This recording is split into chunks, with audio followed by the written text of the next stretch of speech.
إن الله وملائكته يصلون على النبي يا أيها الذين آمنوا صلوا عليه وسلموا تسليما. اللهم صل على سيدنا ومولانا محمد وعلى آل سيدنا ومولانا محمد وعلى آله وأصحابه وبارك وسلم كثيرا كثيرا. أعوذ بالله من الشيطان الرجيم. بسم الله الرحمن الرحيم. أم تريدون أن تسألوا رسولكم كما سئل موسى من قبل ومن يتبدل الكفر بالإيمان فقد ضل سواء السبيل. صدق اللہ العلی العظیم. کیا ارادہ کرتے ہو تم یہ کہ رسول کیا ارادہ کرتے ہو تم یہ کہ سوال کرو پیغمبروں اپنے سے مثل اس کے کہ سوال کیا گیا موسیٰ سے پہلے، اور وہ جو کہ بدل لے کفر کو بعوض ایمان کہ پس بے شک گمراہ ہو گیا وہ سیدھے راستے سے. اور تفسیر جو اس کو لکھا جاتا ہے ویسا ہے کہ کیا یہ چاہتے ہو کہ اپنے رسولوں سے ویسا سوال کرو جو موسیٰ سے پہلے ہوا تھا، اور جو ایمان کے بدلے کفر لے وہ ٹھیک راستہ سے بہک گئے، وہ ٹھیک راستے سے بہک گئے. اس آیت کا پچھلی آیتوں سے کئی طرح تعلق ہے. پہلے معلوم ہوا تھا کہ یہود غیر منسوخ کتاب چاہتے ہیں جس کی بعض آیتیں منسوخ ہوں، اس کے ماننے سے انکاری ہیں. اب فرمایا جا رہا ہے کہ ان کا یہ مطالعہ ایسا ہی نامعقول ہے جیسے کہ موسیٰ علیہ السلام سے انہوں نے اپنا من بھاتا خدا مانگا تھا. یعنی کیا مثال دی جا رہی ہے کہ توریت تو منسوخ ہو چکی، اور یہ اس وقت جو ہے نا قرآن شریف میں جس میں کچھ آیتیں جو ہے نا وہ منسوخ ہوئی، مثال کے طور پر ناسخ ہوئی، کچھ نئی آیتیں اس کے اوپر آئیں، تو بولے ایسی کتاب کو چھوڑ کے بولے جو پوری کتاب منسوخ ہوئی اس کے بارے میں پوچھتے ہو، بولے ایسے ہی سوال کرتے ہو جیسا موسیٰ علیہ السلام سے کیے تھے کہ تم کو جو ہے نا ہم کو خدا بنا کے دے دیجئے تاکہ جو ہے نا ہم اس کی عبادت کر سکیں. پہلے معلوم ہوا تھا کہ ناسخ حکم یا تو منسوخ ہے سے بہتر ہوتا ہے یا اس کی مثل. اس پر غالباً انہوں نے تفصیل کا مطالعہ کیا ہوگا کہ ہمیں ہر ناسخ کی ہر منسوخ سے افضلیت بتائیں، لہٰذا فرمایا گیا کہ ان کا یہ سوال ایسا ہی ہے جیسا کہ اس سے پہلے موسیٰ علیہ السلام سے کرتے تھے. پہلے معلوم ہوا کہ بعض احکام الہی بعض سے منسوخ ہوں گے. اب پوچھا جا رہا ہے کہ کیا تم اطاعت کر کے مقبول بنو گے یا یہودی کی سی کچ بحشی کر کے مردود ہو جاؤ گے. پہلے معلوم ہوا تھا کہ بعض احکام بعض سے منسوخ ہوں گے. اب فرمایا جا رہا ہے کہ یہ نسخ ہماری مرضی کے مطابق ہوگا. اے مسلمانوں، تم یہود کی طرح اپنی رائے کے مطابق خود ہی نسخ کا مطالعہ نہ کرنا کہ ان کا جو دل چاہتا تھا تو وہ مان لیتے تھے اور سخت احکام کے بدلنے کا پر روز مطالعہ کیا کرتے تھے، بلکہ ہم موقع کے مطابق خود ہی نسخ فرماتے رہیں گے. معلوم ہوا تھا کہ احکام میں نسخ ہوگا. اب فرمایا جا رہا ہے کہ اے مسلمانوں، اگر تم ان احکام کو قبول نہ کرو گے تو ان ہی سرکش یہود کی طرح ہوں گے جنہوں نے موسیٰ علیہ السلام سے موسیٰ سے نہ کرنے کا سوال کیے تھے. یعنی اس آیت کا شان نزول اب یہ ہو سکتا ہے جو آیت آئی ہے یہ ہو سکتا ہے یہودیوں کو بولا جا رہا ہے، ہو سکتا ہے کچھ مسلمانوں کو بولا جا رہا ہے کہ اصل میں وہاں سوال یہ اٹھ گیا تھا کہ بھائی اب جو ہے نا جو آیت نسخ ہوئی تو بولے نبی کریم صلی اللہ علیہ وسلم سے سوال کر رہے تھے کہ جو ہے نا جو آیت کے اوپر یہ آیت آئی تو اس آیت سے یہ آیت افضل ہے کہ نہیں، ہم کو بتاؤ. مثال کے طور پر ایسے اٹھ پٹانگ سوالیں کر رہے تھے تو اس پر یہ آیت نازل ہوئی. اس کا شان نزول یہ ہے کہ بعض مفسرین فرمائیں کہ ایک بار یہود نے حضور علیہ السلام سے عرض کیا کہ آپ ایسی کتاب لائے جو آسمان سے ایک بارگی نازل ہوئی ہو. ہم ایسی کتاب نہ مانیں گے جس میں رد و بدل ہوتا ہو. تفسیر خزائن الفن میں لکھا ہوا ہے. بعض نے فرمایا کہ عبداللہ ابن امیہ مخرومی قریش کی ایک جماعت کو لے کر حضور علیہ السلام کی خدمت میں حاضر ہوا اور عرض کیا کہ میں تو جب ایمان لاؤں گا کہ آپ زمین سے پانی کے چشمے جاری کریں گے، یا آپ کے کھجور اور انار کے باغات ہوں گے، یا آپ کے پاس سونے کا گھر ہوگا، یا آپ آسمان پر چڑھ کر دکھائیں گے، یا میرے نام رب کو کوئی چٹھی آ جائے جس میں لکھا ہو کہ اے عبداللہ ابن امیہ، بے شک محمد صلی اللہ علیہ وسلم میرے رسول ہیں، تو ان کی پیروی کر. جماعت قریش بولی کہ یہ تو بڑی باتیں ہیں، انہیں جانے دیجئے، بلکہ موسیٰ علیہ السلام کی طرح مکمل کتاب ایک دم لا دیجئے. تب یہ آیت کریمہ اتری. مجاہد سے روایت ہے کہ قریش نے ایک بار کہا تھا کہ صفا اور مروہ پہاڑ کو سونے اور چاندی کا بنا دو. دیکھو کیسی کیسی ان کی اٹھ پٹانگ سوالات، کیسے کیسے ان کے بےہودہ جو ہے نا باتیں تھے جو آ کے نبی کریم صلی اللہ علیہ وسلم کی بارگاہ میں کیا کرتے تھے. تب یہ آیت اتری. تفسیر کبیر میں لکھا ہوا ہے. بعض نے یہ بھی کہا کہ بعض نو مسلمان، اب یہاں پہ مسلمان بھی ہو سکتے، بعض نے یہ بھی کہا نے حضور علیہ السلام سے مطالبہ کیا تھا کہ مشرکین کی طرح ہمارے بھی چند معبود ہونے چاہیے اور بعض لوگ محض امتحان کے لیے معجزات کا مطالبہ کیا کرتے تھے۔ ان کے حق میں یہ آیت کریمہ آئی، لیکن یا تو پہلی روایت صحیح ہے یا آخری، کیونکہ سورہ بقرہ مدنی ہے اور عبداللہ ابن عمیہ مقرومی وغیرہ مکے کے باشندے تھے۔ ان کے سارے مطالبے ہجرت سے پہلے ہی ہوا کرتے تھے۔ نیز بہت دور سے یہود سے گفتگو چلی آ رہی ہے اور آئندہ بھی انہی کا ذکر ہے، لہٰذا بہتر یہ ہے کہ اب بھی انہی کا تذکرہ ہو۔ پچھلی روایت کی تائید خود اس آیت کی عبارت کرتی ہے۔ اگر اس میں مسلمانوں سے خطاب ہو تو آیت میں کوئی تکلف نہیں کرنا پڑتا، جیسا کہ تفسیر سے معلوم ہوگا۔ یعنی اب یہاں ساری جو ہے نا جتنی جو روایتیں ہیں اس آیت کے متعلق بیان کی جا رہی ہیں کہ جو ہے نا اگر یہ یہودی جس کا نام یہاں پر آیا عبداللہ، اگر اس کا ریفرنس لیں تو یہ مکے میں رہتا تھا، اور یہ سورہ بقرہ جو ہے پوری مدنی ہے، یعنی مدنی شریف میں اتری، تو بولے ہو سکتا ہے مسلمانوں سے خطاب ہو، نو مسلمان جو نئے نئے ایمان لائے تھے اور بہت کچھ سوالات کرتے تھے، ان کے متعلق بھی آیت اتر سکتی ہے۔ ام تریدون، یا تو ام کے معنی میں ہے اور اس سے پہلے ایک عبارت پوشیدہ، یعنی کیا تم ناسخ احکام کی اطاعت کرو گے یا تم اسی قسم کی کچ بحشی کا ارادہ رکھتے ہو جو یہود کیا کرتے تھے۔ اس صورت میں یہ مسلمانوں سے خطاب ہے۔ تو پہلا یہاں پہ پاسبلٹی یہ بتا دی گئی کہ مسلمانوں سے خطاب ہے کہ بھائی جو ناسخ ہو کے آیت آ گئی اب اس پہ عمل کرو، بولے بے تکا جو ہے نا بحث مت کرو جیسے یہود کیا کرتے تھے۔ یا ام بل کے معنی میں ہے اور مطلب یہ ہے کہ تم نسق وغیرہ کا بہانہ کرتے ہو، بلکہ تم انہی یہودیوں سوالوں کا ارادہ کرتے ہو جو تمہارے بزرگوں نے موسیٰ علیہ السلام سے کیے تھے۔ اس صورت میں یہود سے خطاب ہے، یا تو پھر ایسا پاسبلٹی ہے کہ یہود سے ہی خطاب ہے۔ ان تسألون رسولکم، کہ اپنے رسول سے وہ سوال کرو۔ اگر یہ مسلمانوں سے خطاب ہے تو مطلب یہ ہے کہ تم جس رسول کی امت ہو اس عالی شان پیغمبر سے ایسا سوال کرنا چاہتے ہو، اور اگر یہود سے خطاب ہے تو مطلب یہ ہوا کہ جو رسول تمہاری ہدایت کے لیے بھیجے گئے ان سے یہ سوال کرنا چاہتے ہو۔ ایسا بھی ہو سکتا ہے، یا ایسا یا ایسا۔ کما سئل موسیٰ من قبل، جیسا کہ اس سے پہلے موسیٰ علیہ السلام سے سوال کیا گیا تھا کہ یہود نے ان سے رب تعالیٰ کے دیکھنے کا مشکل احکام بدلوانے یعنی مشکل احکام بدلوانے یا خدا کو دیکھنے یا جو نا اپنا خدا بنانے کا مطالبہ کیا تھا، جس سے ان پر بہت مصیبتیں آ پڑی۔ کیا تم بھی ایسے لغو مطالبے کر کے مصیبت مانگنے کا یعنی مانگتے ہو؟ حالانکہ ومن یتبدل الکفر بالایمانی، جو ایمان کے عوض کفر لے کر رب کی اتاری آیتوں پر بھروسہ نہ کریں اور اپنی دل پسند باتوں کا مطالبہ کریں، یا ایمان قبول کر کے شہادت میں یعنی شبہات میں پڑ جائیں، یا نبی کی اطاعت تو نہ کریں اور ان کی آزمائش مشغول رہیں، تو یہ سارے معاملے ہو سکتے ہیں۔ یعنی کہ جو ہے نا سیدھا سیدھا ایمان نہیں لا کے جو آیت بدل گئی، بولے اس پہ الٹے پلٹے جو ہے نا سوالات کر کے یا جو ہے نا شبہات ظاہر کر کے، ایک بار کلمہ پڑھ لی ایمان لا لیے، پھر اس کے بعد ڈاؤٹ میں پڑھ کے مثال کے طور پر یہ ایسا کیوں کرتے ہو؟ فقط سوال السبیل، یقیناً وہ سیدھے راستے سے بہک گیا۔ سوا کے معنی ہیں متوسط اور درمیانی سڑک، سیدھی اور آس پاس کی گلیاں ٹیڑھی ہوتی ہیں، اس لیے سوا سے سیدھا راستہ مراد ہے۔ انبیاء کی اطاعت اور ان کی پیروی سیدھا راستہ ہے جس کو اختیار کر کے بے بھٹکے جنت تک پہنچنا ہوتا ہے۔ ان کی مخالفت اور خواہشات نفس کی پیروی وہ ٹیڑھا راستہ ہے جو جہنم میں لے جائے گا۔ یعنی سیدھا راستہ نبی جو بتا رہے ہیں اس پہ چلنے کے بجائے ٹیڑھی میڑھی گلیوں میں جا کے جو ہے نا گم ہو جانا، بولے ایسا ویسا ہی ہے جیسے ہی اٹھ پٹانگ، یعنی جو یہودی بھی جو ہے نا موسیٰ علیہ السلام سے سوال کیا کرتے تھے، جو دل میں آیا بولتے تھے، بولے کبھی خدا سے بات کرا دو، کبھی خدا سے دکھا دو، بولے کبھی ہم کو خدا ہمارا لا کے دو، تو بولے ویسے سوال نبی کریم صلی اللہ علیہ وسلم کے بارے میں مت کیا کرو، ورنہ ایمان لا کے جو ہے نا جو سیدھا راستہ تم نے پکڑا ہے بولے وہ چھوڑ کے ٹیڑھے میڑھے راستے سے جو ہے نا جہنم کی راہ مت لو۔ خلاصہ تفسیر یہ ہے کہ اے مسلمانوں، کیا تم بھی نسق وغیرہ پر اعتراض یا نبی علیہ السلام سے غلط مطالبات یا ان کے امتحاناً معجزات طلب کر کے ایسے قسم کے سوالات کرنا چاہتے ہو جیسے کہ اس سے پہلے موسیٰ علیہ السلام سے کیے جاتے تھے؟ تم ان یہود کا انجام سن چکے جنہوں نے موسیٰ علیہ السلام کو ایسے سوالات سے پریشان کیا، اور تم کو یہ بھی معلوم ہے کہ جو ایمان لا کر کفر میں پھنستے وہ گویا سیدھے راستے پر پڑھ کر بہک گیا، اور ایسا آدمی بہت ہی بدنصیب ہے۔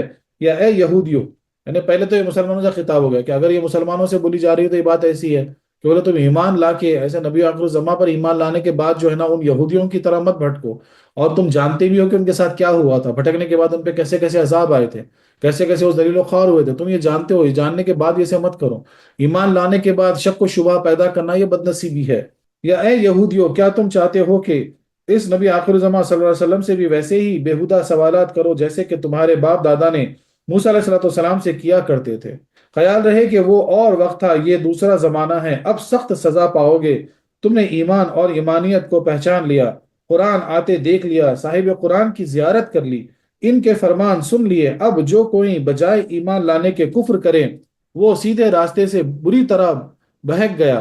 خیال رہے کہ مسلمانوں کی تبدیلی کفر تو یہ ہے کہ ایمان چھوڑ کر کفر قبول کر لیں، یعنی مرتد ہو جائیں، اور یہود وغیرہ کفار کے لیے یہ ہے کہ ایمان اختیار نہ کریں اور کفر میں پھنسے رہیں۔ اسی طرح سیدھے راستے سے بہکنا مسلمانوں کے لیے تو یہ ہے کہ وہ یہ راستہ چھوڑ کر اور طرف چل دیں، اور کفار کے لیے یہ کہ سیدھا راستہ دیکھ کر اسے اختیار نہ کریں اور غلط راستوں پر ہی چلتے رہیں۔ لہٰذا یہ آیت مومن اور کافروں کے حق میں ہو سکتی ہے اور اس پر کوئی اعتراض نہیں۔ یعنی سیدھا سیدھا بتایا جا رہا ہے کہ جو بات کہی گئی اس میں کہ مسلمانوں کے لیے بھی ہو سکتی ہے، بولے ایمان لانے کے بعد تو پھر کفر پہ چلے گئے، یعنی مرتد ہو گئے، سیدھے راستہ چھوڑ کر جو ہے نا ٹیڑھے میڑھے راستے پر چلے گئے، یہ بھی ہو سکتا، اور یہودیوں سے بھی خطاب ہو سکتا کہ بھئی تم کفر میں پڑے ہو، تم کو سیدھا راستہ دکھ رہا ہے پھر بھی تم جو ایمان نہیں لا رہے، ایسا ہو سکتا۔ خیال رہے کہ اللہ تعالیٰ نے جیسے مسلمانوں کو دربار مصطفیٰ اور بہت سے آداب سکھائیں، یعنی ان کی آواز پر اپنی آواز اونچی نہ کرو۔ یہاں پہ جو بتایا جا رہا ہے ادب کے متعلق کہ اللہ تبارک و تعالیٰ نے مسلمانوں کو کیسے آداب سکھائے۔ پہلی چیز کہ نبی کریم صلی اللہ علیہ وسلم کی آواز سے اپنی آواز اونچی نہ کرو، ان سے آگے نہ بڑھو، اگر ان کے یہاں دعوت ہو تو کھانا پکنے سے پہلے نہ جاؤ۔ اللہ اکبر، دیکھو کیسی کیسی باتیں اللہ تبارک و تعالیٰ نے مسلمانوں کو سکھائی ادب کے متعلق۔ بولے اگر دعوت ان کے پاس ہے تو بولے کھانا پکنے سے پہلے نہ جاؤ، اور کھا کر بلا وجہ نہ بیٹھے رہو۔ تو یوں ہی رب نے حضور سے پوچھنے سے بچنے کے آداب بھی سکھائیں کہ ان سے اس قسم کے سوال نہ کرو، ویسے ویسے کرو۔ چنانچہ یہاں تو یہ فرمایا اور دوسری جگہ فرمایا کہ لا تسألون ان یشاء ان تبدل لکم تسوءکم، یعنی ہمارے نبی سے وہ باتیں نہ پوچھو کہ اگر وہ ظاہر کر دی جائیں تو تم کو پچھتانا پڑے۔ ان احکام پر آ کر صحابہ نے حضور علیہ السلام سے سوال کرنا ہی چھوڑ دیا تھا۔ وہ چاہتے تھے کہ کوئی باہر سے سمجھدار آدمی آئے، حضور سے سوال کرے، حضور جواب دیں، ہم سنیں۔ اس لیے حضرت جبرائیل سائل کی شکل میں حضور کی خدمت میں حاضر ہوتے اور حضور جواب دیتے، صحابہ سنتے۔ یہ عمل تھا ان آیت پر۔ سبحان اللہ، یعنی صحابہ کرام جب یہ آیت سنے تو اتنا خوف کھا گئے کہ سوال کرنا چھوڑ دیے۔ تب جو ہے نا جبرائیل امین انسانی شکل میں آ کر جو ہے نا سوال کیا کرتے تھے، نبی کریم صلی اللہ علیہ وسلم جواب دیا کرتے تھے۔ اس آیت سے چند فائدے حاصل ہوئے۔ پہلا فائدہ، بزرگوں سے ایسا سوال نہ کرنا چاہیے جس سے نافرمانی ظاہر ہوتی ہو یا جس سے فساد کا دروازہ کھلتا ہو۔ یعنی پہلی چیز یہاں کیا پتا چل رہی ہے کہ کسی بھی بزرگ کی بارگاہ میں آپ جائیں تو ایسا سوال مت کرو جس سے جو ہے نا فساد کا دروازہ کھلتا ہو یا ایسا محسوس ہوتا ہو کہ ان کی نافرمانی ظاہر ہو، ایسے سوال مت کیا کرو۔ دوسرا فائدہ، اللہ والوں کو اپنی رائے کا پابند نہ بنانا چاہیے بلکہ ان کے فرمان کی خود پابندی کرنی چاہیے۔ یہ اکثر دیکھا جاتا، اللہ والوں کی بارگاہ میں جا کے کیا کرتے معلوم، اپنی رائے دینے جاتے، اپنا جو ہے نا نظریہ پیش کرنے جاتے۔ یہ بہت بڑا گناہ ہے۔ جو بولا جاتا، جو بتایا جاتا اس پہ سیدھے سیدھے عمل کرنا چاہیے، اپنی رائے وہاں نہیں دینی چاہیے۔ تیسرا فائدہ، انبیاء علیہ السلام کے فرمان میں کسی قسم کا شک کرنا یا عناد کے طریقے پر سوالات کرنا، ان کے فرمان سے ناراض ہونا یا ان کا مذاق سے امتحان لینا کفر ہے، کیونکہ اس آیت میں اس قسم کے سوالات کو کفر قرار دیا گیا۔ چوتھا فائدہ، حضور نبی کریم صلی اللہ علیہ وسلم کفار کے بھی رسول ہیں اور کفار حضور کے امتی، کیونکہ رسول حکم میں یہود سے خطاب ہے اور ان کی طرف رسول کی نسبت کی گئی۔ خیال رہے کہ امت دو قسم کی ہے۔ اب یہاں کیا بتایا جا رہا ہے، امت جو ہوتی ہے وہ دو قسم کی ہوتی ہے، امت دعوت اور امت اجابت۔ امت دعوت وہ جس کو رسول صلی اللہ علیہ وسلم تبلیغ احکام کریں اور جن پر ان پیغمبروں کی اطاعت واجب ہو۔ امت اجابت وہ جو ان کے احکام قبول کرے۔ مومنین حضور علیہ السلام کی امت اجابت ہیں، بولے جس نے قبول کر لی ہے وہ امت اجابت ہو گئی۔ اور کفار بلکہ سارا عالم امت دعوت ہے، اور کفار اور یہودی جو بچ گئے وہ سارا امت دعوت ہے۔ لیکون للعالمین نذیرا، حق تعالیٰ تو عالمین تمام جہانوں کا رب ہے، حضور علیہ السلام عالمین کے نبی۔ انبیاء اکرام، ملائکہ عظام، تمام حیوانات، نباتات اور سماوات، چاند، سورج وغیرہ سب حضور علیہ السلام کی امت و اجابت ہیں، مگر ہر مخلوق کے جداگانہ احکام ہیں جن پر وہ پابند ہیں۔ اسی لیے جو ہے نا نبی کریم صلی اللہ علیہ وسلم کی انگلی کے اشارے پر جو ہے نا سورج واپس آ گیا، اسی لیے آپ کے ایک اشارے پر جو ہے نا چاند شق ہو گیا۔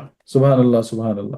اب یہاں پر کچھ چھوٹے اعتراضات ہیں۔ پہلا اعتراض، اس آیت سے معلوم ہوا کہ نبی سے سوال نہ کیا جائے تو ہدایت کیسے حاصل ہو؟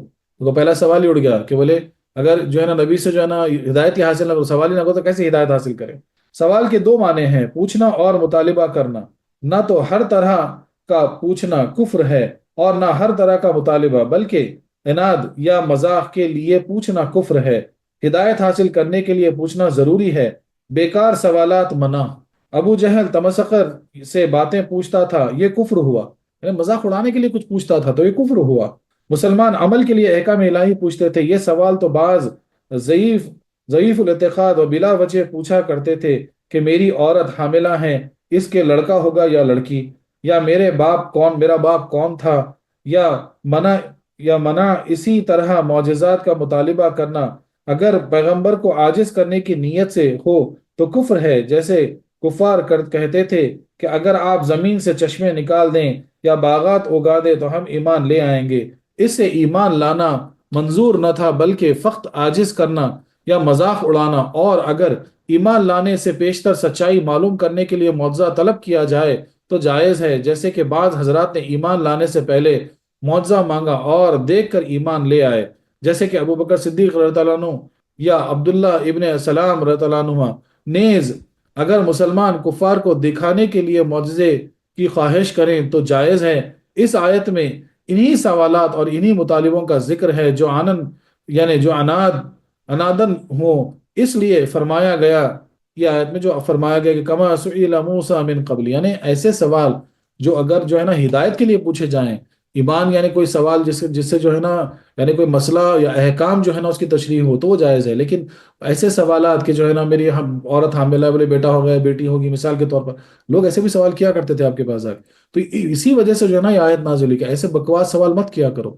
اور بعضی تو جو ہے نا مذاق اڑانے کے لیے جو ہے نا ہونا کر بولے کے پوچھتے تھے کہ بھئی یہ معجزہ دکھائیے، بولے ہوا میں اڑ کے دکھائیے، بولے ایسے کر کے دکھاؤ ویسے کر کے دکھاؤ، تو یہ مذاقیہ تھا۔ ہاں لیکن ایسے چیز جو ہے نا جو ایمان سے متعلق رکھتے ہیں کہ حقیقت میں وہ دیکھنے کے بعد ایمان لے آئے تو پھر بات الگ ہے، وہ اناد نہیں ہے۔ دوسرا اعتراض، اگر اس میں یہود سے خطاب ہو تو ان کے پاس ایمان تھا ہی نہیں، تھا ہی کیا کہاں، جیسے وہ کفر سے بدلتے اور سیدھے راستے پر تھے ہی کب جیسے وہ بہکتے۔ تو یہ سوال ہوا، بولے اگر یہودیوں سے تھا تو بولے وہ تو ٹیڑھے راستے پر ہی تھے، سیدھے راستے پہ کہاں تھے وہ؟ اس کا تفصیلی جواب تفصیل میں گزر چکا، آلریڈی اپن ڈسکس کر چکے کہ ان کا ایمان قبول نہ کرنا تبدیلی کفر ہے، یعنی ان کے سامنے ایمان و کفر دونوں موجود تھے، ایمان چھوڑ کر کفر اختیار کر لیا، اسی طرح راہ ہدایت دیکھ کر بھی اس پر نہ چلنا ہی ان کا بہکنا ہے۔ سیدھے سیدھے وہی تفسیر میں لکھا، وہی یہاں پہ بتایا گیا۔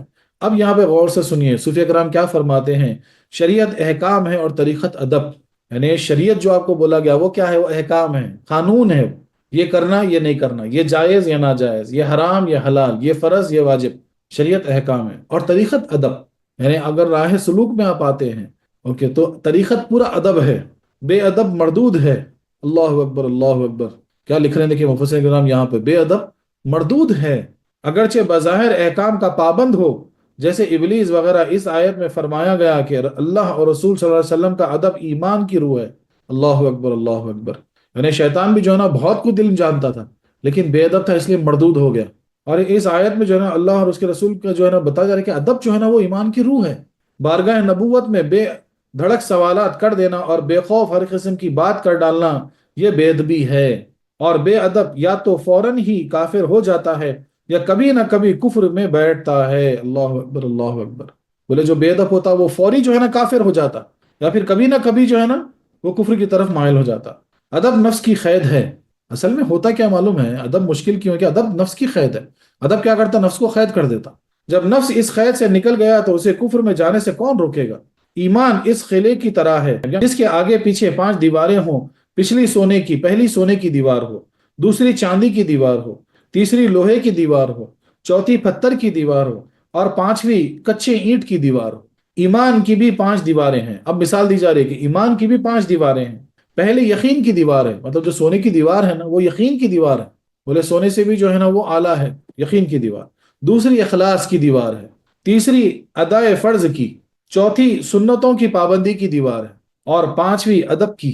اگر قلعے والے اپنے قلعے کی حفاظت چاہتے ہیں تو سب سے پہلے اس پانچویں دیوار کو بچایا کریں جو کچھ اینٹ کی ہے، اگر چور اس کو پار کر آیا تو اسے توڑ دیا یا اسے توڑ دیا تو اب اگلی دیوار کی بھی خیر نہیں۔ اسی طرح اگر شیطان نے ادب کی نازک دیوار کو توڑ دیا اور تمہیں بے ادب بنا دیا تو سمجھ لو کہ ایمان کی اگلی دیواروں کی بھی خیر نہیں، پھر وہ آگے پیچھے کبھی سبھی کو توڑ دے گا۔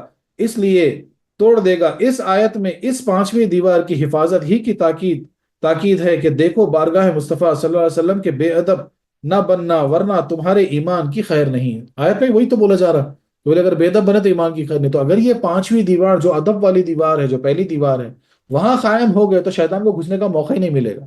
اور اگر وہاں قائم نہیں رہے تو اب چور کو سونے چاندی کی دیواریں جب دکھ جائیں گی تو وہ تھوڑی پیچھے ہٹے گا۔ اگر یہ دیوار اس نے گرا دیا تو پھر اور دیواریں بھی وہ گرا دے گا۔ تو اسی طرح جو ہے نا، اگر تمہاری ادب کی دیوار گر گئی تو پھر ایمان سے جاؤ گے۔ بزرگوں کے آستانے سے سب کو فیض نہیں ملتا۔ اب غور سے سنیے اس بات کو، جو بزرگوں کے آستانے پر جو آتے جاتے ہیں بولے سب کو وہاں فیض نہیں ملتا، کوئی وہاں سے لے کر آتا ہے اور کوئی خالی، اور کوئی ایمان کھو کر آتا ہے۔ اللہ اکبر اللہ اکبر اللہ اکبر۔ کوئی وہاں پر کچھ لے کر آتا ہے، کوئی خالی ہاتھ آ جاتا ہے، وہ بھی ٹھیک ہے، لیکن کوئی جو ہے نا ایمان کھو کر آتا ہے، جو وہاں اپنے کو خالی سمجھ کر جائے گا، جو اپنے کو وہاں خالی سمجھ کر جائے گا انشاءاللہ بھر کر لوٹے گا، وہ ضرور بھر کر لوٹے گا۔ جو اپنے کو بھرا ہوا عالم سمجھ کر جائے گا، پوچھ پوچھ کرے وہاں زیادہ بولنے زیادہ سنے نہیں، وہ خالی لوٹے گا۔ بولے جو اپنے آپ کو جو ہے نا پہلے سے بھرا ہوا سمجھے گا، بولے مجھے میں تو سب جانتا ہوں، اور بولے وہاں سننا زیادہ رہتا اور بولنا کم رہتا، بولے زیادہ بولے اور سنے کم، بولے وہ برابر خالی ہو کر لوٹے گا۔ خالی ڈھول کنویں سے پانی لاتا ہے، بھرا جاتا ہے تو کچھ یہی لے کر نہیں آتا۔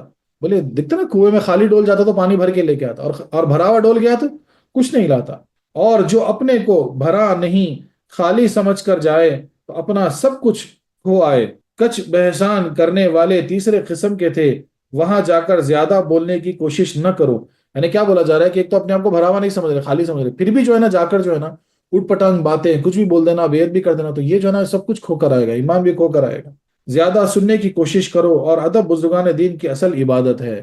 بولے جب بھی بزرگان دین کی بارگاہ میں جاؤ تو زیادہ سنو، جتنا ہو سکے کم بولو، اور وہاں پر جو ہے نا ادب، ان کا ادب بچا لانا خود عبادت ہے۔ سبحان اللہ سبحان اللہ۔ اس لیے بولا جاتا نا کہ ایسا تمہارے فاروق کا بھی جو معاملہ تھا، نبی کریم صلی اللہ علیہ وسلم کی بارگاہ میں جب آتے تھے تو کیسے آتے تھے؟ بولے اتنے لہیم شہیم طاقتور صحابی جب سرکار کی بارگاہ میں آتے تو ایسے جھک جاتے بیان کے باہر ہے، آپ دو زانو ہو کر زمین پر بیٹھ جاتے اور آہستہ آہستہ آگے بڑھتے۔ یہ عالم تھا آپ کے ادب کا۔ اللہ اکبر اللہ اکبر، سبحان اللہ سبحان اللہ۔ تو ادب جو ہے نا وہ اتنی خاص چیز ہے، اس لیے جو ہے نا اس کا بہت خیال رکھنا چاہیے۔ اب بزرگوں کی اپنی بارگاہ میں جا رہے، اپنے پیر کی بارگاہ میں جا رہے، تو جو با ادب ہے بہت کچھ لے کر آئے گا واپس، اور جو بے ادب ہے پتہ نہیں کیا کیا کھو کر جائیں گے۔ اللہ اکبر اللہ اکبر۔ تو اس لیے جو ہے نا وہاں پر بہت خیال رکھنا ہوتا، جتنا ہوتا سننا ہوتا۔ خالی کپ لے کر جائیں گے تو برابر کافی بھری جائے گی یا چائے بھری جائے گی، یا پتہ نہیں کیا کیا بھرے جائیں گے، اور بھرا ہوا مگ لے کر آؤ گے تو پھر کچھ نہیں ملے گا، کچھ ڈالا بھی جائے گا تو الٹ جائے گا، حیثو بھی جو ہے نا گر جائے گا، کھو کر واپس آئیں گے۔ اس لیے اکثر کیا ہوتا معلوم ہے، بزرگان دین کی بارگاہ میں بہت سارے لوگ جاتے، بولے ہم اتنے سال سے آ رہے ہیں ہمارا کچھ نہیں ہو رہا، اتنے مہینوں سے آ رہے ہیں ہمارے کو کچھ نہیں مل رہا۔ اس کی اصل وجہ کیا ہے کہ تم جیسے جانا ویسے نہیں جا رہے۔ تم کو جو وہاں جا کے جو ہے نا ادب حاصل کر، ادب سے تم کو جو جانا ہے نا وہ تم جو ہے نا مکمل ہو سکتا تم ایسی بے ادبی کر دیے کبھی کہ جو ہے نا چاہتے ہوئے نہیں چاہتے ہوئے بھی جو ہے نا تم جو چاہ رہے تھے تم کو نہیں ملا۔ اللہ اکبر اللہ اکبر۔ یہ دیکھیے اس آیت میں، قرآن کریم کی آیت میں جو ہے سیدھا سیدھا رد ہے، بتایا جا رہا ہے کہ کیسے آداب آپ کو بجا لانا ہے بارگاہوں میں۔ سبحان اللہ سبحان اللہ۔ وآخر دعوانا أن الحمد لله رب العالمين.